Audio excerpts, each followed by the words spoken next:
we must ask ourselves, do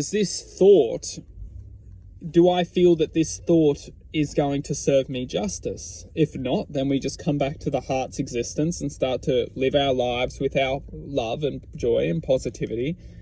And we ultimately use the mind as like the essence of entertainment. The mind becomes entertainment. Because, like, let's put it, we live in this reality. Of course, we're going to have to use our minds. Of course, we're going to have to rationalize to some degree. Ultimately, we use our hearts every single moment to resonate the frequency field and almost shine the spotlight on everything that's trying to come towards us. Because if we don't have this ability to shine the spotlight, the frequency of an existence, something greater than ourselves, we just lose ourselves within this reality. We lose ourselves to everything which wants just to gain our attention. And as long as our attention is gained within that frequency, it can take us for a ride of our lives down a path of destruction. Because what it does is it gives us something to feel a sense of accomplishment, feel a sense of focusedness, feel a sense of joy, feel a sense of happiness. Because if we didn't feel it, we wouldn't go down that path.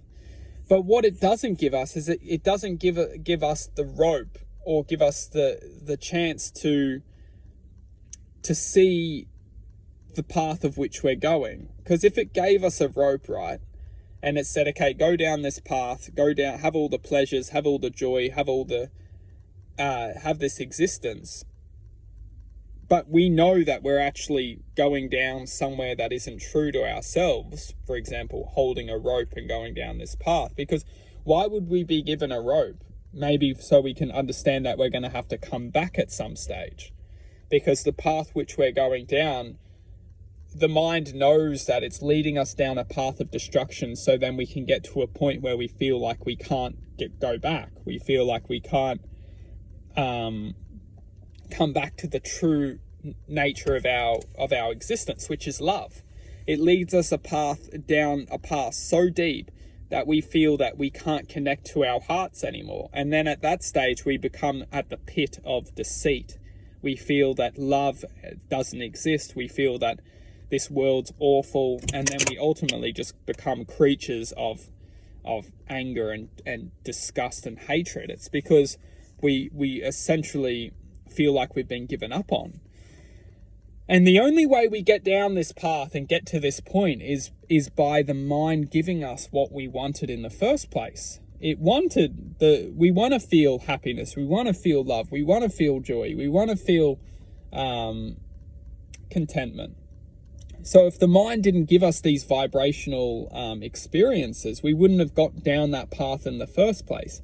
And this is how the mind's extremely sophisticated, is that the mind knows how to create experiences that will give us this contentment, but only in small doses and only in small packages, which we can experience within that present existence or present moment. So what we do is we have that package of experience and we go, wow, that was so good. And then we get separated from it. And then we feel the only way to achieve that feeling of happiness or feeling of contentment is to do that again. So we do this for extended amounts of time until we come to the point where we understand that that package or that experience wasn't actually ever going to give us this level of contentment or feeling of absolute deepened connection. And when we realize that point, that's the point when we are at our bottom of complete or almost complete disconnection. Now, the trick is very simple. All we need to do is understand that as long as we're listening to the mind, we're potentially guided to a path of disconnection where we will eventually go so deep into a thought where we understand it's not the thought which was going to give us this happiness. It was the idea of happiness in the first place. We want happiness. We want joy, we want love, we want positivity. As long as we're following our minds for these vibrations, we could be destined for the complete opposite. We could be on the destiny of disconnection. And that's why coming back to our hearts in any moment, the heart will accept us for who we are in that moment. And the heart will grant a choice within that moment to start walking towards the heart rather than walking towards the perception of what will bring us happiness in the first place.